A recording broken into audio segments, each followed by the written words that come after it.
Hello and good afternoon, and welcome to what is promising to be a very interesting discussion. And I welcome the people who are with us in the audience. My name is Wallace Kantai, and I'm not an entrepreneur. I'm a person who asks entrepreneurs questions.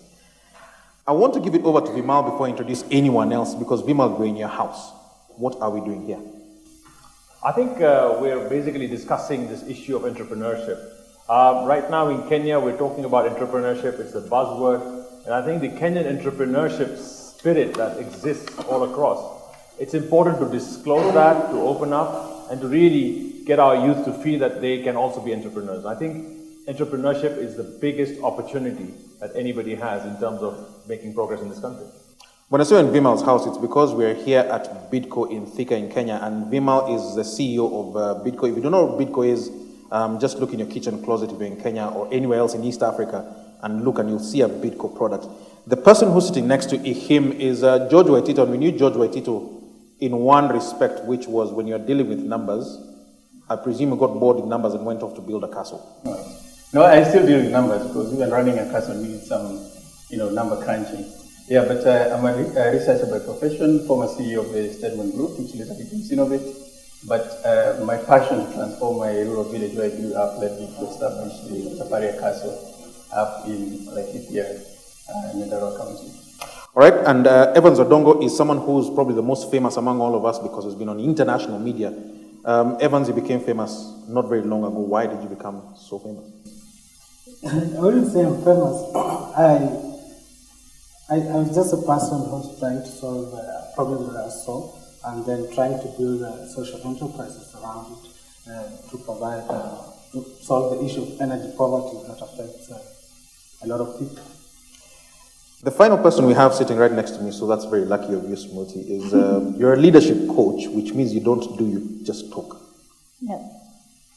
So what do you talk about? What do I talk about? So I work with organizations and leaders who are looking to achieve exceptional business and professional goals. So I work with people who really are looking to take their leadership to the next level. All right, cool. So that's who we'll be speaking to. And there's lots of people in this room. There's lots of you out there on the internet. Feel free to come in and continue with this conversation of ours. And let's talk about technology then, Vimal, because outside of when technology lets us down, you think technology is an enabler when it comes to these things. But my problem is it's become too much of a cliche. Come in, take a bit of technology with a good idea, and you'll become rich. And I think that's a bit of a simplification. Maybe I disagree with you there. I think technology is the biggest enabler. It's a game changer for the world. And I think if you look at everything now, enabled by technology, you will scale up so much more faster. You'll be able to do ease. There's ease of a global village, and you can reach the world immediately. Without technology today, if you look at all the large companies, which were not existent 10 years ago, most of them will be enabled by technology.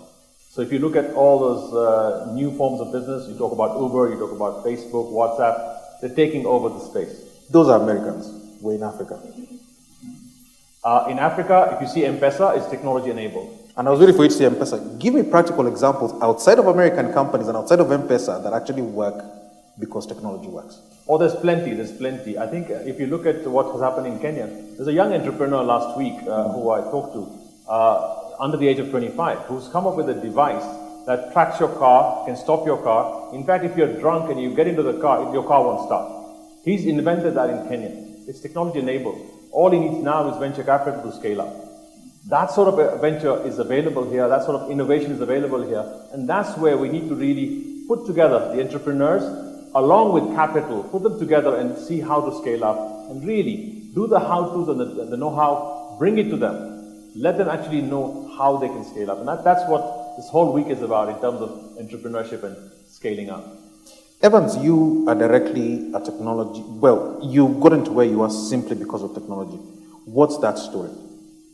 I think, I tend to agree with you that technology is becoming part of, it's like a cliche, at least, in some sense. And because, I talk to a lot of young people who basically think they can have a laptop and, create an app and suddenly they become, millionaires and billionaires, which I think we need to be able to, as much as we should encourage it, it should be relevant to our market and what's going to solve our own issues. But let's look at you specifically. What did you do? Because people will look at you and say, you know what, if Evans did it, he looks exactly like me, then it must be easy. So again, what's your story?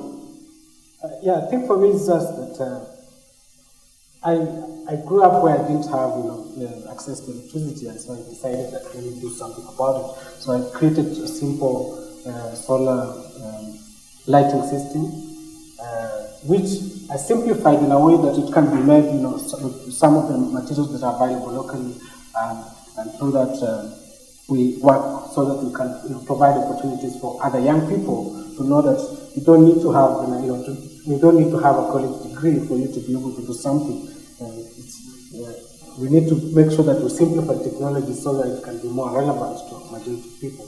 So that's for me what I try to do. And then through that I've learned that of course technology is good to enable businesses, processes to expand faster.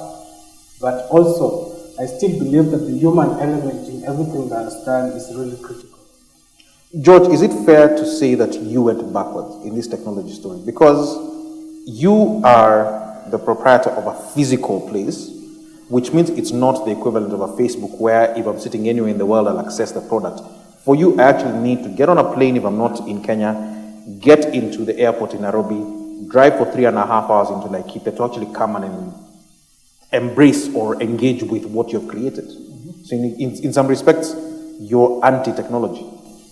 Well, I think I totally disagree with you on that. And first of all, let me clarify something here. Technology is a very big word. And every time we keep dumping it on the table, we keep talking technology to young people, people don't understand what we're talking about. And I think Evans here is raising an important point to say that it's about relevance of the technology that is important. What technology is relevant to your business? Now, you said that I went backwards.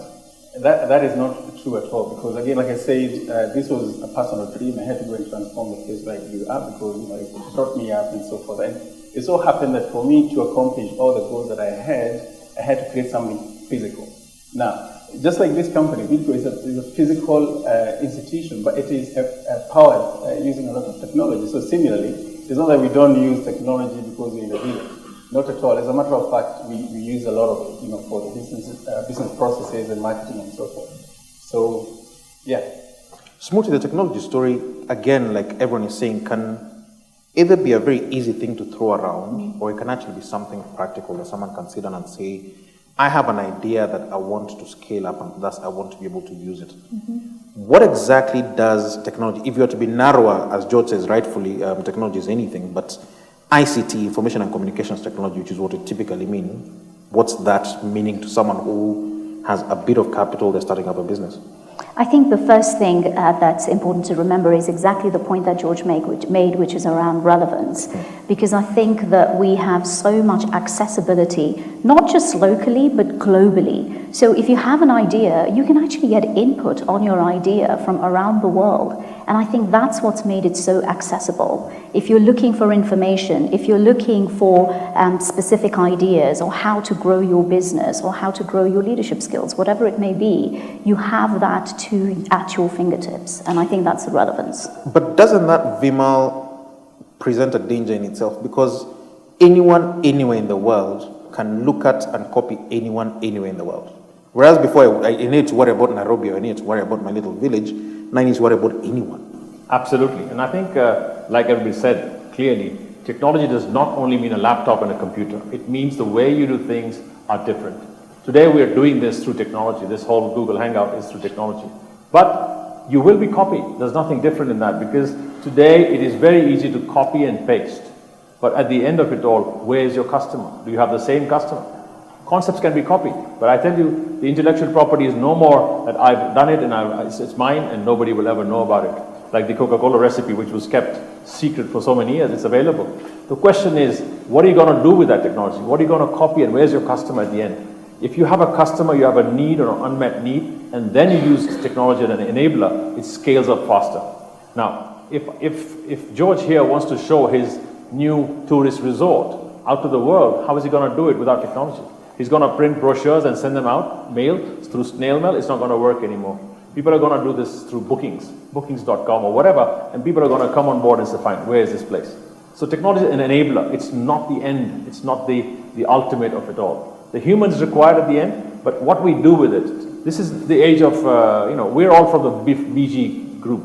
BG means before Google. The guys who are coming in today are after Google. What do you say? We are old.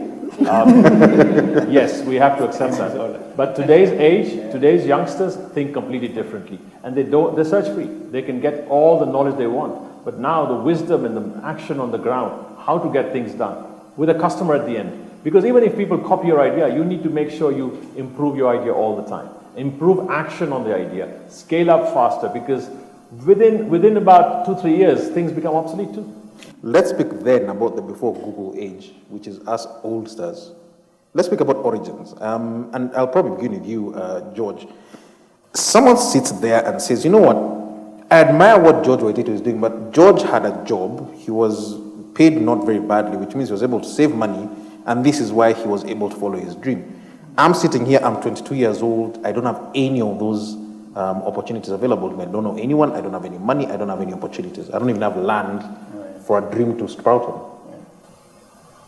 Very good question. First of all, I would like to liken this entrepreneurial thing, or entrepreneurship as we've been discussing it, to falling in love. And I want to believe all of you have fallen in love at one point or another. It doesn't mean that the person you ended up marrying. Hold on, has everyone here fallen in love? If you haven't, the laugh implies they haven't, but yeah. But I want to give a very romantic sort of response to what you've asked. And I'm talking about falling in love here because for you to achieve or to become a serious entrepreneur, you must love the idea that you're pursuing. Your idea must come from your heart. Okay? It must not be something that you're trying to copy. It must not be a strategy of envy. It must not be something that you've seen, but it has to be something really personal. And I'm going to explain very briefly why that is so. Now, we talk about entrepreneurs being risk takers. We talk about them being, determined, passionate, and all those big words that we use. I want to tell you today, it's got nothing to do with that. It's got to do with everything to do with what comes from your heart. Because you've seen that when people fall in love, they do so much. They kill over love. They do very big things in pursuit of love. So similarly, when it comes to entrepreneurship, it's exactly like that. You must have, the idea must come from your heart, because why it does that, it will shock you the kind of risk that you take. It will shock you the kind of, the passion that develops in you. It will shock you the kind of, things that you're able to accomplish through that passion, determination, and so forth. And so, because nobody wakes up in the morning to go looking for where risk is. But I want to pursue that in two different ways, and one of the questions will go to Vimal. But for you, someone will sit and say, you know what, yes, you followed your dream. You resigned your job, but I'm assuming you didn't insult anyone on your way out. Yeah. Meaning that if the thing hadn't worked out, you'd simply have gone back and said, can I have my job back? Or gone to someone else and said, I'm available on the market, so can I have a job? Someone who doesn't have the links that you had, the contacts that you had, will say, I cannot take that risk. I'd rather go in somewhere where I'm being paid monthly than take the risk of going out and trying something that might not work. And that's the point that I was making. Of course, it was a very big risk, leaving a high-flying corporate job, well-paid, big networks and image and so forth, to go back to a rural village, to do the sort of project that I did. But because I was in love with it, it is something that was coming from my heart. I took big risks without even knowing. It's only now that I look back and I realize, wow, that was a very big risk. I can't even do it again if I had to start. So the advice I'm trying to give you is to say that make sure that the idea you want to pursue is coming from your heart, because that way, out of personal experience, is that you then become very innovative. You start thinking big. You come up with ways of raising money, whether you're going to friends, whether you're going to the bank, whether you're going to borrow from whatever sources, because it's really driving the love that you have for the idea that you're pursuing is so big that it's driving you to do all these things. So, but things become very hard when you're trying to copy something else, or you just set out to be big in one thing or another, but it's not something personal. Second, and also most importantly, is that yes, it's good to have those big dreams, but you must start small. You must break them down to such tiny sort of elements. I call them shilling worth, such that if I give you 1 shilling, you can actually tell me how you're going, or where that 1 shilling is going to fit in your in your bigger dream.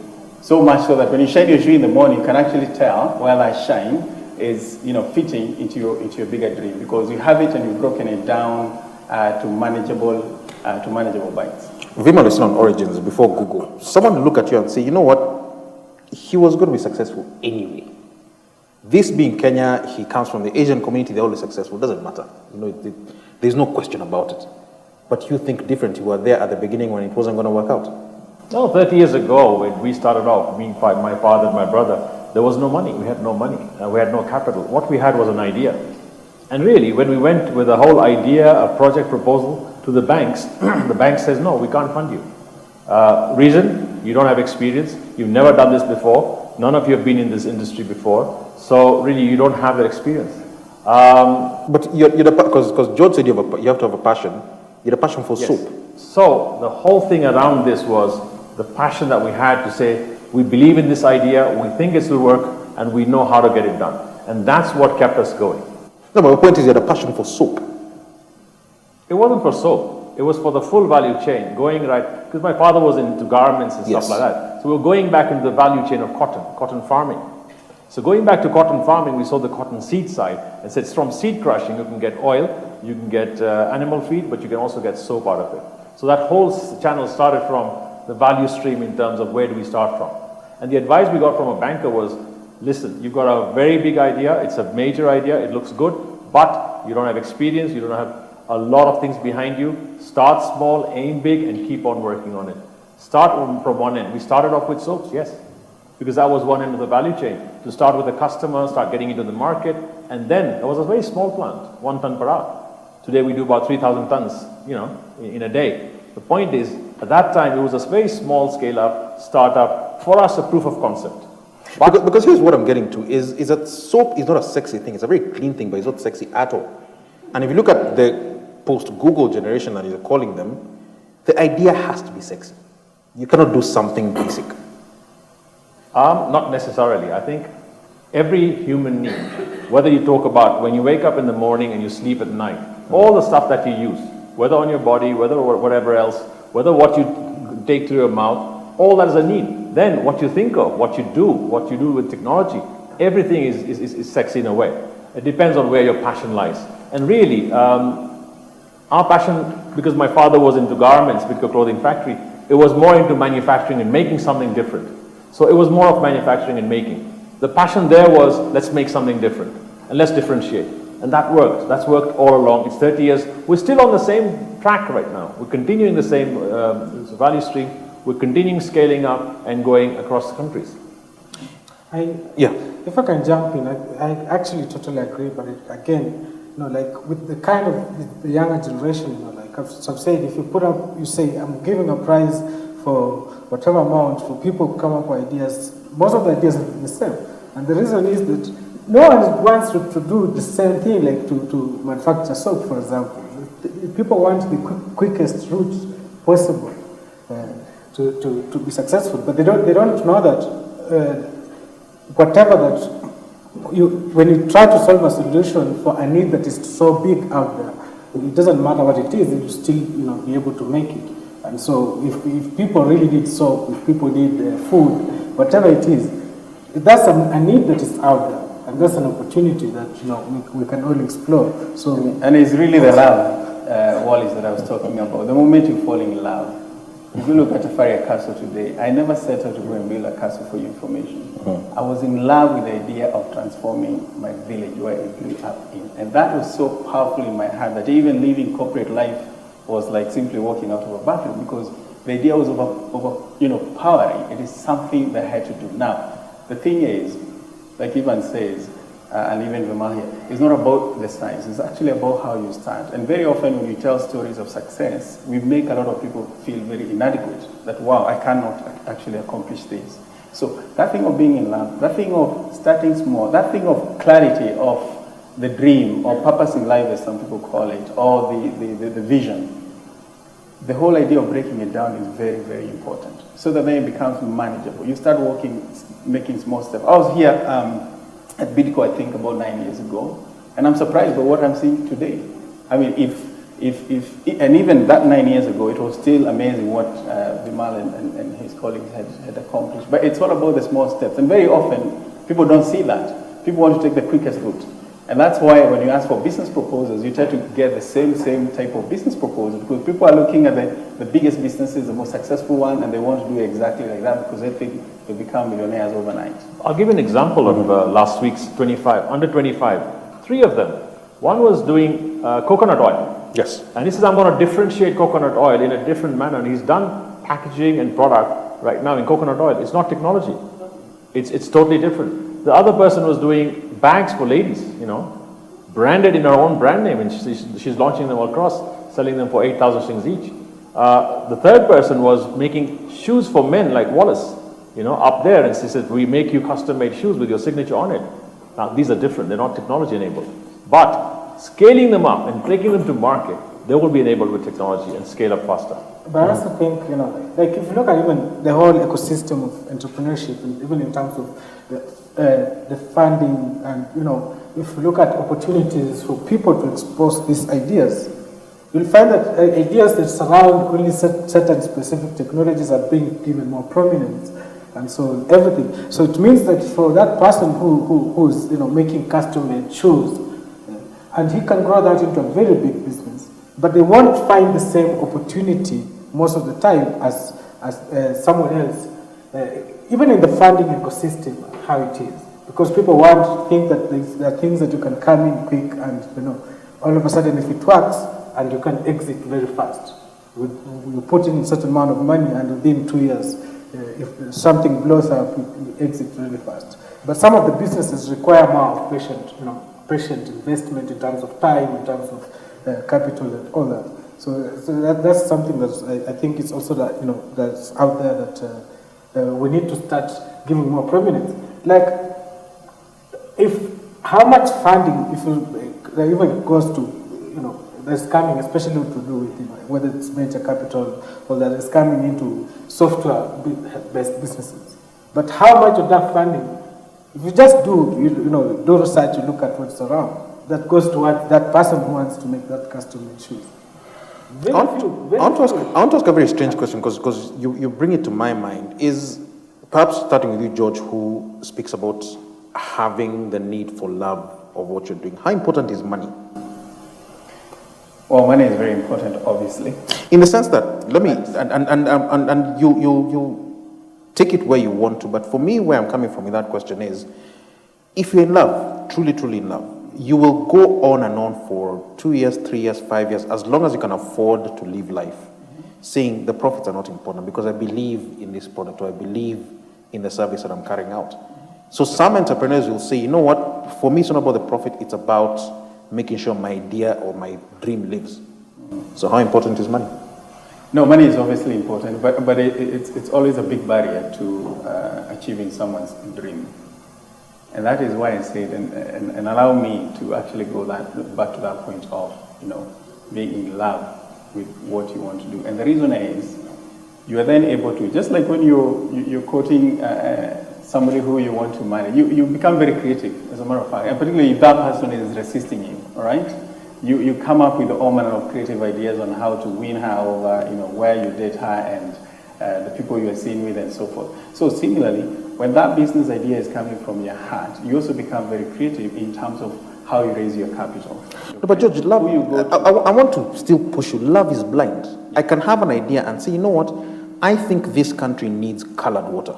People should not be drinking transparent water anymore, right?